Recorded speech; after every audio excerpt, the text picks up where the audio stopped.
Hello everybody, welcome back once again to the Final Fantasy 13 walkthrough. We are in Erba, and I actually went up to that save point, and that was, actually missed some stuff first, so we need to come back down here and grab it. I think there's one or maybe two treasure spheres. So let's grab those real quick. Womp womp. I was gonna see if I could try to make it by these Seath, but not the case. Not able to. So this one, this episode or guide or whatever, is gonna be just finishing up Erba, and then we'll do the I think the boss fight for this. Well, I think it's. Well, it's not like there's like one major boss fight of every chapter. That's not really how they broke it up, but I believe at the end of this one there is. And that's actually gonna open up the. I believe it's the second to the last stage of the Crystallium, because I think we're on stage 8 right here, and I think that so. Then the next one will be stage 9, but we'll see. Alright, so Tear of Remorse. And here we've got an aspheric lens. Alright, so that's another part for Bhakti.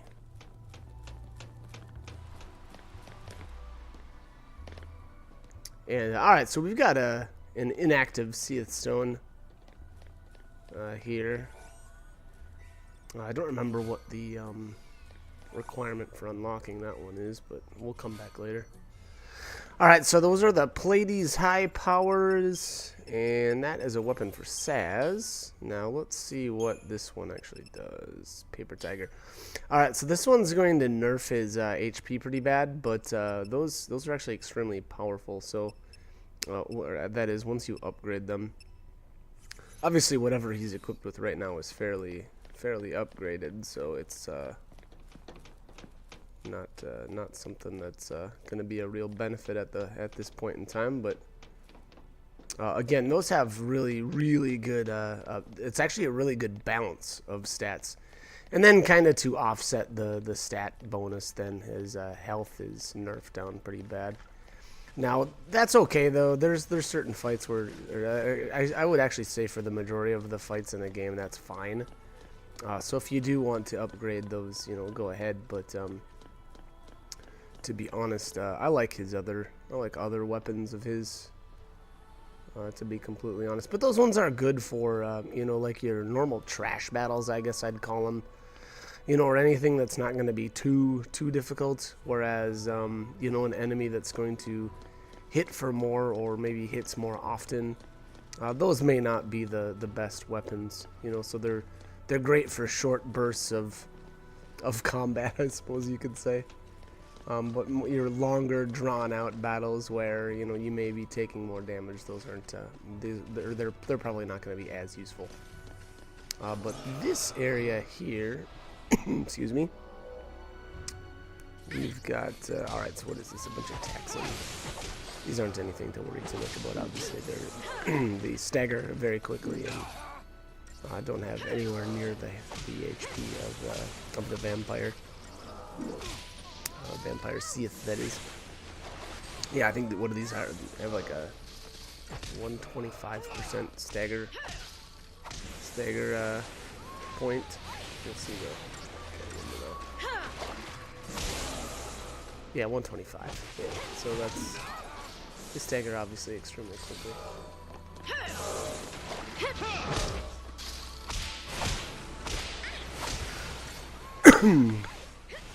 Anyways, I think there is a little spot to interact with here as well.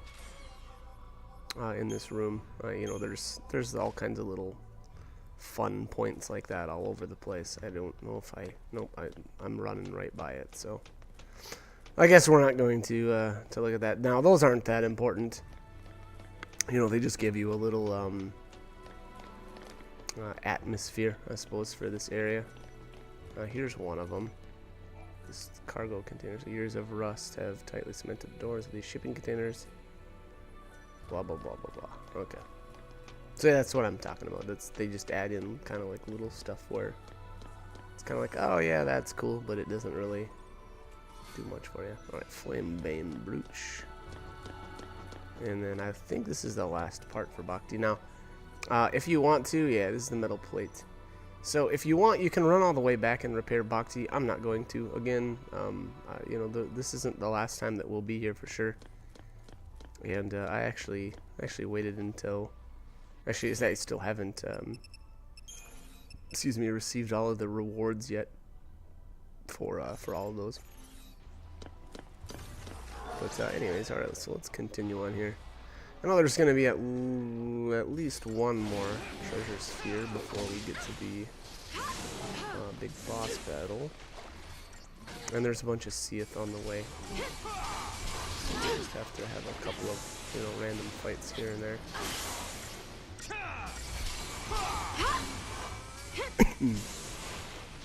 Excuse me. Farkolasi. Okay. Wow, womp womp. That's a pretty bad that's a pretty poor power rating there. That's okay though. These Seath only have like, you know, tear remorse or Seath tears, and it's all organic compounds, and they're not really worth anything. Unfortunately, I think these guys you can't get preemptives on, so even though I got it behind him, and I think that's just because, you know, they do this inertial barrier here, and they kind of made it so that you'd have to get them staggered before you do any real damage to them. So it's kind of like, you know, designed in to not be able to get the preemptives on them. And they're not the only enemy like that. There's a couple more in the game.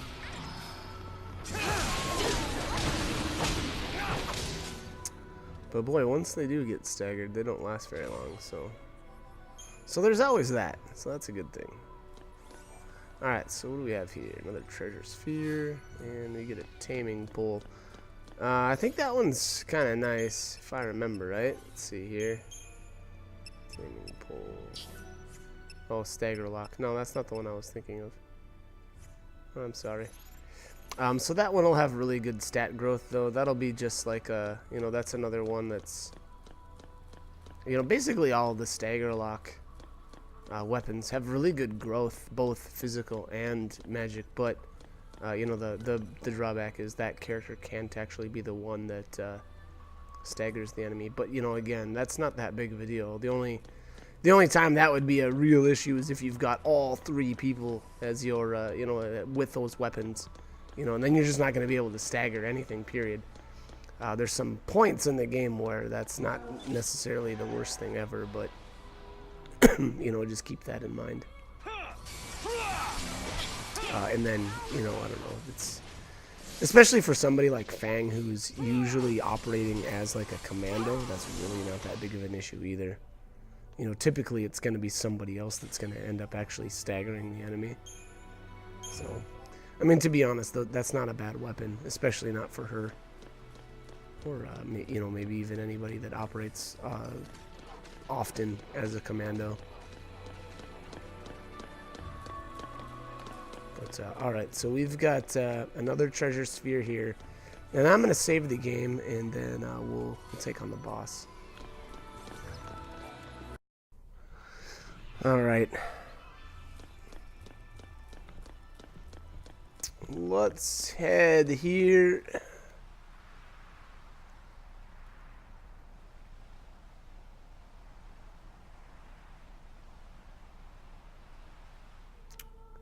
Alright, yeah, we've got a little cutscene here. Ragnarok.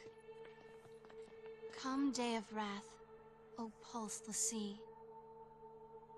Embrace thy fate, thine home to burn, that fallen souls might bear our plea to hasten the divine's return.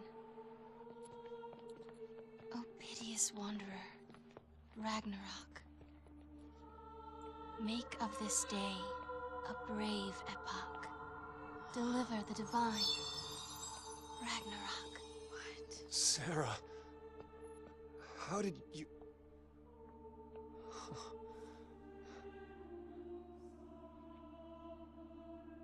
I was waiting for you to open your eyes.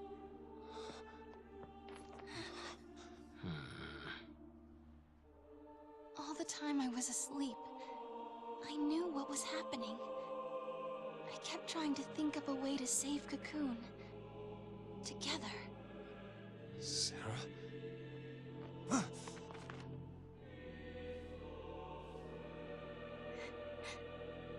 You get it now. There are no gods with miracles to save us. No matter where you look.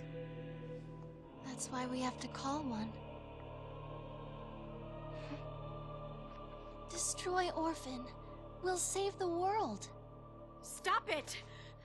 You can't do that. You love me too much. You do, don't you, Claire?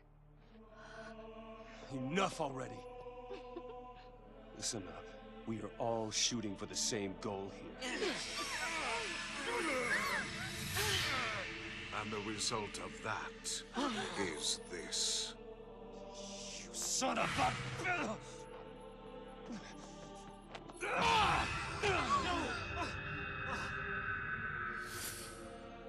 You betray your fal'Cie to chase after dreams and shadows.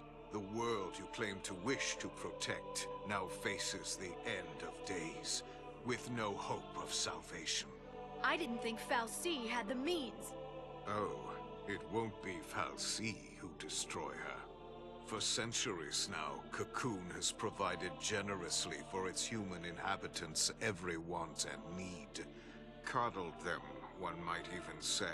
The result being their deep-seated fear and hatred of change and all things alien.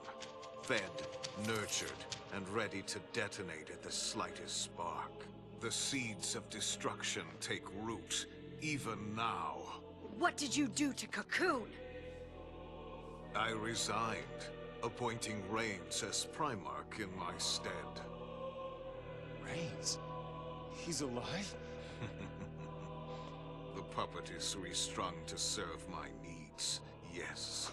Its eyes had long since turned to glass. Of course, the cavalry's eyes will see our friend as nothing more than a traitor to their cause. They'll say the fal'Cie got to him too, or some such drivel. And imagine, when I spread word that it's Orphan tugging at his strings, what happens next? What? You're gonna use the cavalry to take the thing out? Perhaps.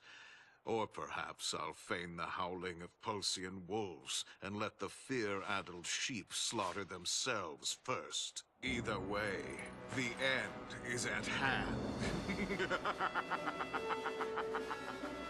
But what of yourselves?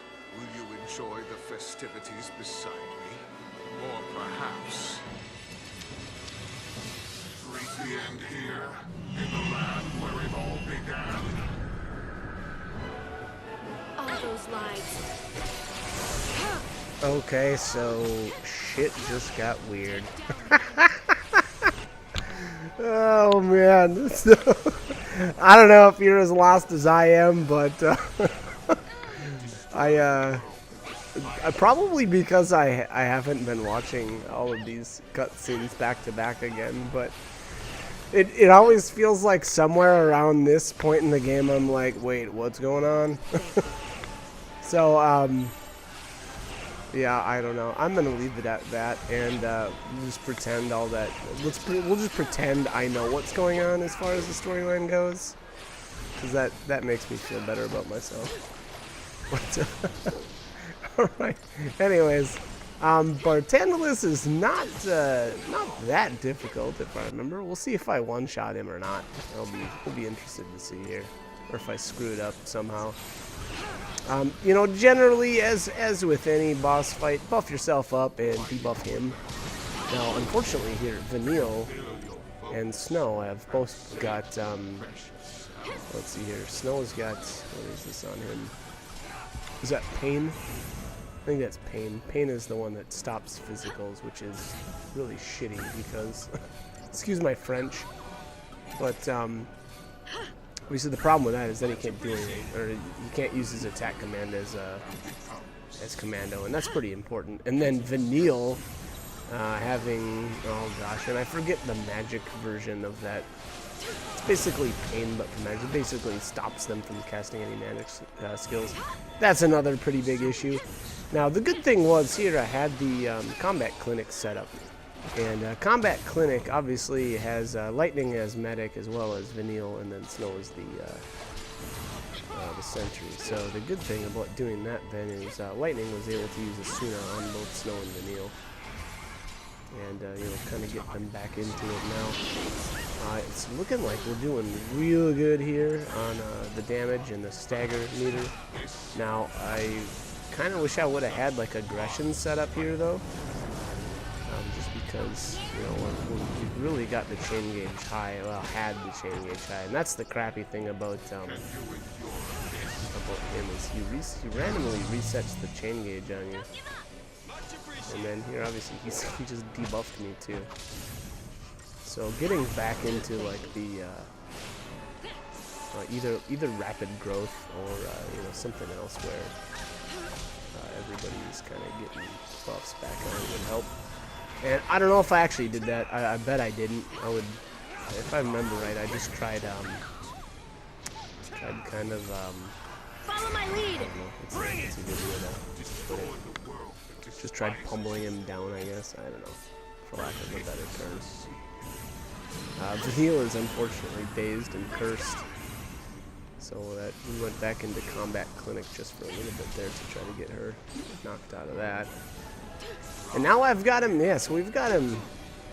Oh, and there's the double daze. That's the worst. I just went with Dispelga. I don't know if that was that great of an idea there, but it did get rid of all the debuffs. So we'll see how this all turns out. I feel like he's gonna wipe out his chain gauge again. Yeah, this should be it, I think. I thought it was whenever he uses this ability Apoptosis, but maybe not. Okay, yeah, I guess not. I don't know. He's still staggered, so.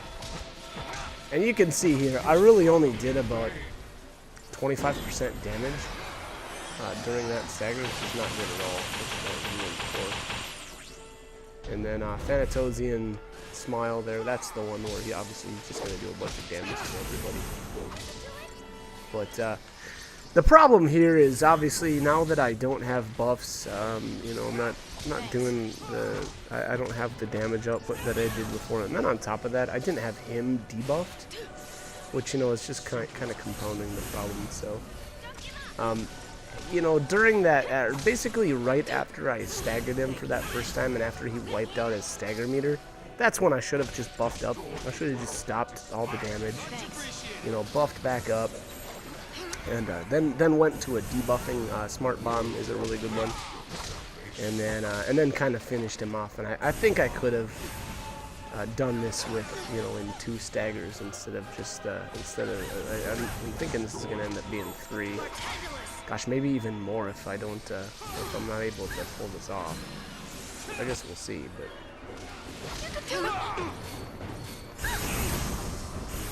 anyways. Yeah, I guess I would say that would, you know, that would have been a better move for sure. What does this ability do anyway? Maybe Apoptosis is what's removing buffs. Now, obviously, I didn't bother buffing again, but that very well may be what that ability does. Because I thought it reset the chain gauge, but that doesn't appear to be the case. Not really. I think I made a mistake there. I didn't actually mean to go into Combat Clinic. And you'll see here, I really did not do a very good job. Yeah, this is going to be even more than 3 staggers, because there he just ran out again. So I'm having a feeling like this battle is not going to end up being very good as far as rating goes. Oh man, Lightning got really low there too. Here would have been a really good point to use Renew. I guess I just stayed with Diversity though. Kind of tried to power through it, I suppose. But yeah, that would have been a really good time to use that.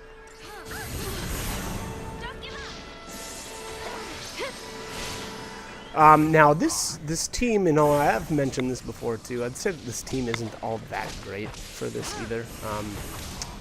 You know, Snow's a good commando. He's doing okay there. But as far as number one, Vanille is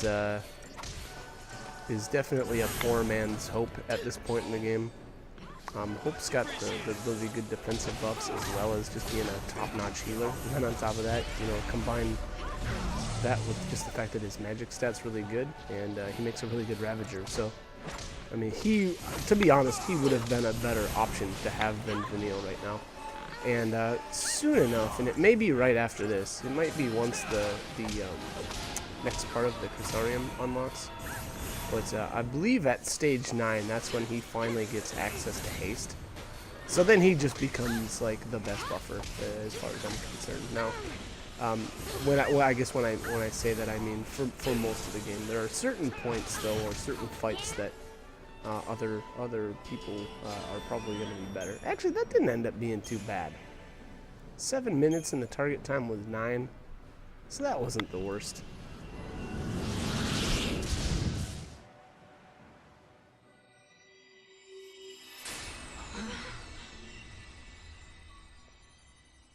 The time has come. Allow me to extend my invitation. To save a people beyond salvation, there is only Ragnarok.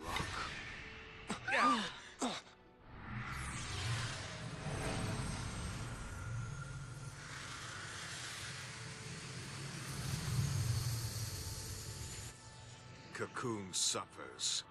Release her from the pain.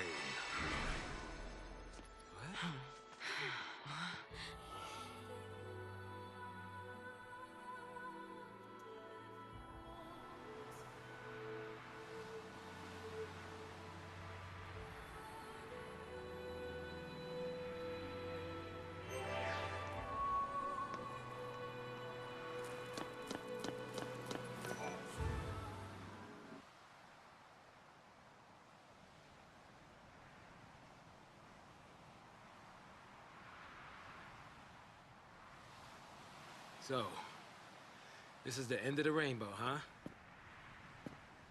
Well, here's hoping the pot's full of tips on dealing with crackpot Fal'Cie. You know, I don't remember this being here before. I guess it's new, huh? Yeah, must be. I suppose it might be a record of what happened. You know, after we turned to crystal.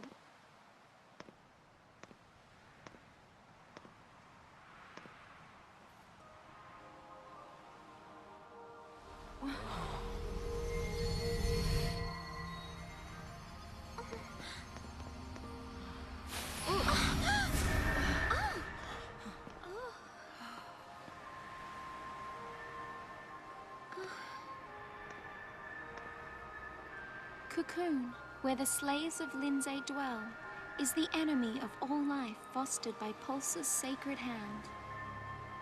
So our Fal'Cie determined Pulse's will, chose l'Cie, and gave them a focus. Become Ragnarok and bring about the end of Cocoon. And so the beast arose, defeated Lindsay's hateful Fal'Cie, and prepared to tear Cocoon apart. But her providence betrayed our l'Cie, draining Ragnarok of strength. Their focus only half complete, the l'Cie were taken to the enemy's land by Barthandelus, curse his name. And the goddess said, l'Cie who rest upon Cocoon will reawaken, however long they may wait. And Ragnarok will rise again, to tear the land from its seat in the sky. Her word is absolute.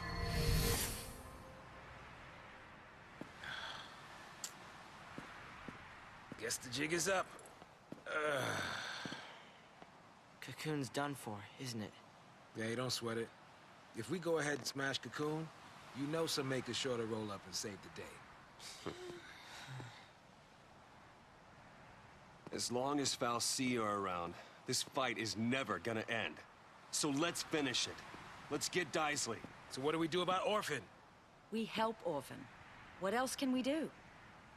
If we can manage to keep it safe... Another war breaks out somewhere down the road. We're l'Cie. It's not like we can make people stop fighting.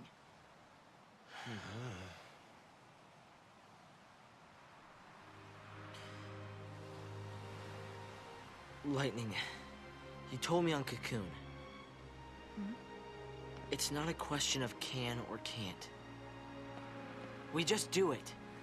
That's our only choice this time. Maybe it won't do much. Maybe only one person will listen to us. But even then, isn't trying better than doing nothing? Because ripples can make waves. Okay, kids have gone crazy. Revolutionaries always get cold crazy. When I was on Cocoon, I wished on those fireworks. I wished to not let anything happen to Cocoon this time. But I shouldn't have wished for that. Wishes aren't enough. Prayers either. This time I'm making a promise. I will keep Cocoon safe. I promise. No matter what. I guess it takes losing everything to make you see how much you have to fight for. Huh. And we're the only ones who can do it, right? Right. Yep.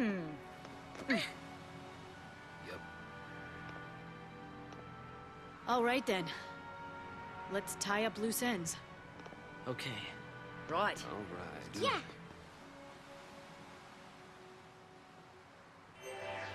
Okay, so as far as storyline stuff goes, apparently here Barthandelus' idea was to have one of these guys turn into Ragnarok and destroy Orphan, which would then destroy Cocoon and get the attention of the Maker, whatever that means. So that's the plan. We're not obviously gonna stop that. We're not gonna do that, or try not to. I think that's the plot point that I got there. But all right, so we have unlocked what is it? Stage 9 of the Crusarium. So we'll actually talk a bit about that more in the next video, just because I'm running out of time here.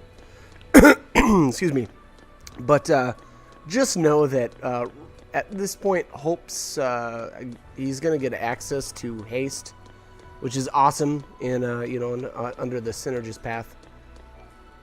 So that's kind of a big deal. But anyways, we got a cutscene here, so I'm actually gonna cut the commentary though. So hope this guide was helpful, and hope you keep joining me for more. All right, thanks for watching.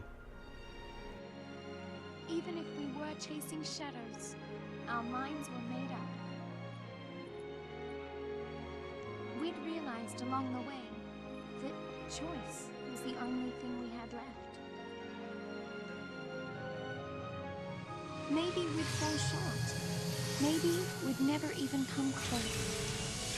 But someone, someday, would know we'd tried.